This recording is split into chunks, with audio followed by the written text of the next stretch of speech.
अभिनव ने उन तीनों स्पेशल मेंबर्स के सामने अपना मास्क उतारते हुए कहा, मैं अभिनव गढ़वाल हूं, द टाइगर। अभिनव के मुंह से उसका नाम सुनकर उन तीनों की आंखें फटी की फटी रह गई। कुछ सेकंड्स तक वो हैरानी में कभी अभिनव को तो कभी एक दूसरे को देखे जा रहे थे। इतने में तीसरे आदमी ने तुरंत अपने वोडका का ग्लास पास रखी टेबल पर रखा और ना में सिर हिलाते हुए कहा, नहीं नहीं, तुम बकवास कर रहे हो, तुम टाइगर हो ही नहीं सकते, वो तो कब का मर चुका है। और फिर वो आदमी एक पल के लिए हिचकिचाया और अपनी टोन नीचे करते हुए आगे बोला, माफ करना, पर तुम शायद झूठ बोल रहे हो, तुम जबरदस्ती टाइगर बनकर घूम रहे हो। अरे भाई, तुम एक फर्जी आदमी को भी इतनी इज्जत दे रहे हो, सिक्योरिटी बुलाओ और निकलवाओ इसे बाहर। दूसरा आदमी बीच में बोल पड़ा। वो तीसरा आदमी अपना फोन निकालकर सिक्योरिटी को बुलाने ही वाला था कि इतने में अभिनव उसके एक कदम करीब आया और बोला, टाइगर मैं ही हूं सर, सिक्योरिटी को बुलाने की कोई जरूरत नहीं है, अगर वो गलती से भी आ भी गए तो बेकार में मुझसे मार खा लेंगे। तुम टाइगर हो, तुम तो टाइगर की फर्स्ट कॉपी की भी फोटोकॉपी लग रहे हो, शायद इसीलिए तुम अंदर भी मास्क लगाकर आए थे ताकि कोई तुम पर शक ना कर पाए, है ना? दूसरे आदमी ने अभिनव को ताना मारते हुए कहा। अभिनव ने उसे एक पल के लिए देखा और फिर एक गहरी सांस लेकर कहा, देखिए, मैं ना कोई फर्स्ट कॉपी हूं और ना ही फोटोकॉपी, मैं सच में टाइगर हूं और मास्क लगाकर इसलिए आया हूं क्योंकि मैंने अपना चेहरा अभी तक पूरी दुनिया को दिखाया नहीं है। अभिनव की बात सुनकर तीनों लोगों ने एक पल के लिए एक दूसरे को देखा और फिर एक गहरी सांस लेकर कहा, ठीक है, अगर ऐसी बात है तो हमें प्रूफ दिखाओ कि तुम ही टाइगर हो, बिना प्रूफ के हम तुम्हारी बात नहीं मानने वाले हैं। उन लोगों की डिमांड पर अभिनव ने तुरंत हाँ में सिर हिलाया और अपनी जेब से एक कार्ड निकाल लिया। उस कार्ड पर अभिनव का नाम और टाइगर ग्रुप का ठप्पा लगा हुआ था। अभिनव ने वो कार्ड उन लोगों को दिखाते हुए कहा, आप लोग टाइगर ग्रुप को तो जानते ही होंगे, नहीं? टाइगर ग्रुप से ही मेरा नाम टाइगर पड़ा है और ये सब कुछ मेरे पिता संजय गढ़वाल का है। संजय गढ़वाल को भी आप जानते होंगे, वही जिन्होंने द माफिया किंग नाम का माफिया ग्रुप चलाया था। अभिनव के समझाने पर सभी लोगों को फिर से झटका लग गया। ये क्या हो रहा है? एक आदमी हैरानी में चिल्लाया और फिर अभिनव के हाथ से उसका कार्ड लेकर देखने लगा। उसने एक पल के लिए उस कार्ड को देखा और फिर अपने दोनों साथियों की तरफ देखकर पूछा, क्या ये असली है? लग तो असली रहा है, लेकिन इसके पास आया कहां से? ऐसे कार्ड्स की कॉपी बना पाना भी नामुमकिन होता है, ये बहुत ही स्पेशल होते हैं। उस आदमी की बात सुनकर बाकी दोनों आदमियों ने एक पल के लिए सोचा और फिर कहा, कार्ड असली हो सकता है, लेकिन ये टाइगर नहीं है, ये कोई बहरूपिया है जिसके हाथ ये कार्ड पता नहीं कैसे लग गया। हो सकता है इसने इसे चुराया हो, हमें इस पर भरोसा नहीं करना चाहिए। हाँ, नहीं करना चाहिए। वैसे भी टाइगर तो दफन भी हो चुका है, इस फर्जी ने ये कार्ड उसी मौके पर चुराया होगा। तीसरे आदमी ने दूसरे आदमी की बात में जोड़ते हुए बोला। अभिनव ने उन्हें देखते हुए एक हताशा भरी गहरी सांस ली और फिर कहा, देखिए, सबसे पहले तो ये फर्जी बोलना बंद कीजिए। मेरे पास अपनी आइडेंटिटी कंफर्म करने के लिए और भी कई सारे जरिए हैं। चाहो तो मैं अकरम खान और बलराज चौहान से वीडियो कॉल पर आपकी बात करवा सकता हूँ। ये दोनों मेरे पिता की कंपनी द माफिया किंग का हिस्सा रह चुके हैं और अब टाइगर ग्रुप में मेरे सबसे भरोसेमंद सीनियर्स हैं। और अगर आपको तब भी तसल्ली ना हो तो हम मैक्स पठान, लोहित व्यास या फिर इमरान से भी बात कर सकते हैं। वो एक ही बार में आप लोगों की सारी कंफ्यूजन दूर कर देंगे। क्या मतलब वो लोग जानते हैं कि तुम टाइगर हो? तुमने अपनी शक्ल उन्हें दिखाई हुई है? तीसरे आदमी ने पूछा। अभिनव ने हाँ में सिर हिला दिया। उसे एक पल के लिए लगा कि इन लोगों के सवाल खत्म नहीं होने वाले थे, इसलिए बेहतर यही था कि अभिनव खुद ब खुद ही सामने वाले को सब कुछ समझा दे। ऐसे में उसने एक गहरी सांस ली और फिर कहा, सबसे पहली बात तो यह है कि मैं यहाँ गुड़गांव की तरफ से नहीं बल्कि इटली की तरफ से आया हूँ। ऐसे में इटली के टॉप माफिया बॉसेस को मेरी आइडेंटिटी का पता चलना ही चाहिए, लेकिन एक शख्स है जिसे इसका पता नहीं चलना चाहिए था, लेकिन अब वो सब कुछ जानता है। मैं गुड़गांव के दिक्पाल छिंगावत की बात कर रहा हूँ। दिक्पाल को ना सिर्फ मेरी आइडेंटिटी पता है, बल्कि अब उसे ये भी लगता है कि मैं कई दिनों पहले ही मर चुका हूँ। मैं भी इसका फायदा उठाते हुए इटली चला आया और फिर यही से आगे की रूपरेखा बनानी शुरू की। अभिनव की बात सुनकर वो तीनों हक्के बक्के रह गए। कोई आदमी इतना बड़ा खेल भी खेल सकता था, ये उनकी सोच से भी बाहर था। इतने में उनमें से एक ने अपना थूक निकला और कहा, क्या क्या हम वीडियो कॉल कर सकते हैं? बिल्कुल, उसी से तो आप लोगों को मुझ पर यकीन होगा। अभिनव ने हाँ में सिर हिलाते हुए कहा और फिर अपने फोन से मायरा को फोन लगा दिया। मायरा अभिनव के फोन का इंतजार ही कर रही थी, इसलिए उसने उसका फोन तुरंत उठा भी लिया। उससे अभिनव से कोई बात किए हुए वैसे भी काफी वक्त हो चुका था। हेलो बॉस, मायरा ने धीरे से हकलाते हुए कहा।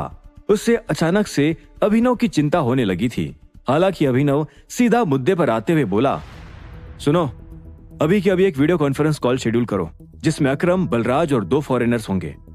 मायरा ने तुरंत अभिनव का ऑर्डर माना और पूछा, जी बॉस, लेकिन वो 2 फॉरेनर्स है कौन? मेरा मतलब मुझे उन्हें इस कॉन्फ्रेंस कॉल का इनविटेशन भेजना होगा ना, इसलिए। मैक्स पठान और लोहित व्यास, अभिनव ने जवाब में कहा। जहां उसके और मायरा के बीच बातें चल रही थी, वही वो तीनों स्पेशल मेंबर्स अब भी अभिनव को हैरानी भरी निगाहों से देख रहे थे। उन तीनों ने टाइगर के बारे में काफी कुछ सुना था। वो जानते थे कि टाइगर का बर्ताव कैसा था और उसकी ताकत कितनी थी, लेकिन अपनी ताकत से भी बढ़कर अभिनव जिस हिसाब से फिलहाल आगे बढ़ रहा था, उससे दूसरों को बहुत बड़ा झटका लगने वाला था। अभिनव जब किंग ऑफ द वर्ल्ड का अवार्ड जीतते वक्त अपनी आइडेंटिटी सभी के सामने लाता तो सभी लोग भौचक्के रह जाते। अगले कुछ मिनटों में सभी ने अपने अपने लैपटॉप्स खोल लिए और बाकी लोगों के आने का इंतजार करने लगे। हेलो टाइगर, अकरम ने ज्वाइन करते ही अपनी गहरी आवाज में कहा। वो अभिनव से उसकी दिनचर्या को लेकर एक और सवाल पूछने ही वाला था कि इतने में उसे अभिनव के साथ साथ 3 और नए लोग नजर आए। अकरम उन तीनों को तुरंत पहचान गया और बोला, 10 स्पेशल मेंबर्स, क्या बात है। लैपटॉप सेंटर टेबल पर रखा हुआ था। तीनों स्पेशल मेंबर्स सोफे पर बैठे थे और अभिनव उनके पीछे खड़ा था। इतने में बलराज ने भी ज्वाइन कर लिया और कहा, टाइगर। अभिनव के नीचे स्पेशल मेंबर्स को देखकर वो भी बोलते बोलते रुक गया और फिर एक गहरी सांस लेकर आगे बोला, सच में यकीन नहीं हो रहा। अकरम और बलराज का रिएक्शन देखकर तीनों स्पेशल मेंबर्स के चेहरों पर गर्व भरी मुस्कान आई थी कि इतने में अभिनव ने कहा, ये लोग यकीन नहीं कर पा रहे कि मैं ही टाइगर हूं, इसलिए मैंने ये वीडियो कॉल की।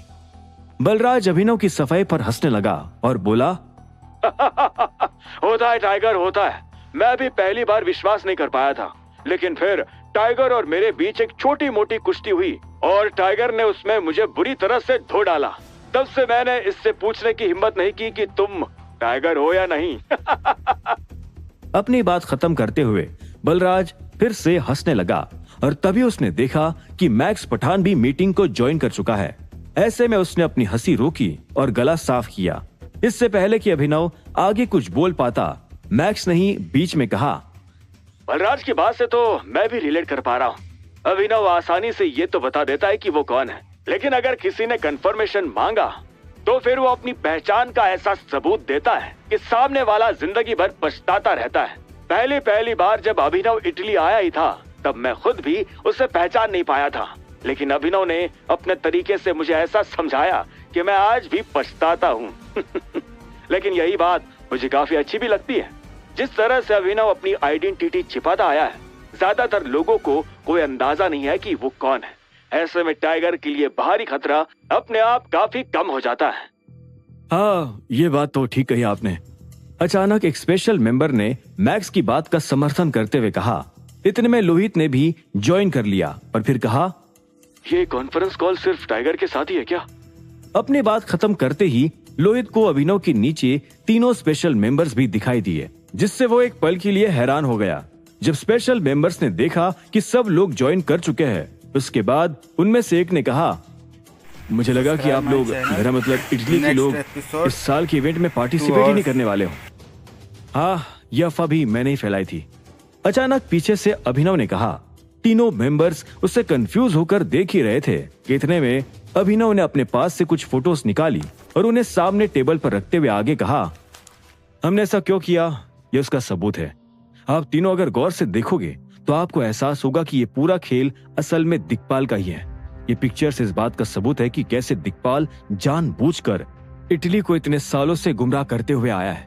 उसकी गंदी हरकतों से रिजल्ट आने के पहले ही इटली का बिलियनर क्लब रेस से बाहर हो जाया करता था।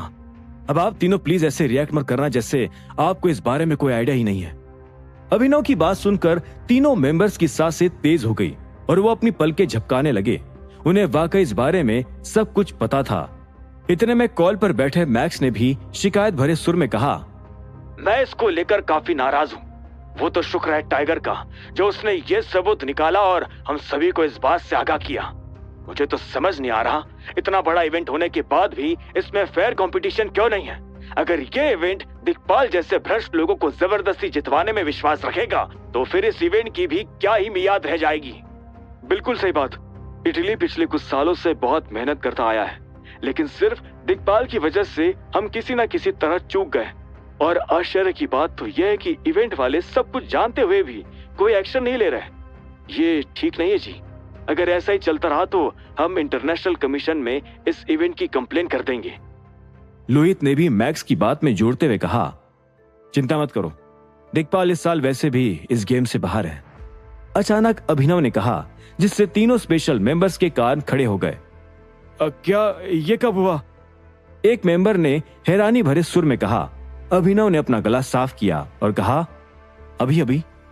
एक्चुअली दिक्पाल ने सभी लोगों को चकमा दिया है, बदमाशी की है, तो उसे उसका भुगतान तो करना ही होगा। मैंने ये बात अभी तक पब्लिक में इसलिए नहीं बताई क्योंकि मैं हमारे स्पेशल मेंबर्स को इसका मौका देना चाहता था। मैं चाहता हूं कि स्पेशल मेंबर्स ही दिक्पाल को बाहर करके इस इवेंट को फिर से पवित्र बनाए, जो कि इनके लिए एक पावन अवसर भी होगा, है ना? अपनी बात खत्म करते हुए अभिनव मुस्कुराकर उन मेंबर्स की तरफ देखने लगा। वो उनके जवाब का इंतजार कर ही रहा था। इतने में बाहर से किसी ने उस रूम का दरवाजा खटखटा दिया। बॉस, मिस अनन्या सिंह आई है बिजनेस के बारे में बात करने। बाहर से किसी ने इंटरकॉम में कहा। अभिनव ने उसकी बात सुनकर एक हताशा भरी गहरी सांस ली। इतने में एक मेंबर ने इंटरकॉम की तरफ कहा, अभी ये हमें कोई इंटरेस्ट नहीं है, उनसे कहो कि वो बाद में आए।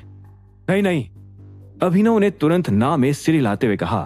वो फिर अपनी सफाई में आगे बोला, एक्चुअली अनन्या भी हमारे साथ इस प्लान में शामिल है। क्या प्लान? लेकिन ये प्लान एग्जैक्टली है क्या? एक स्पेशल मेंबर ने पूछा और वो अभिनव के जवाब का इंतजार करने लगा। अब आगे क्या होगा? अभिनव के प्लान में अनन्या क्या करेगी? अभिनव ने मैक्स का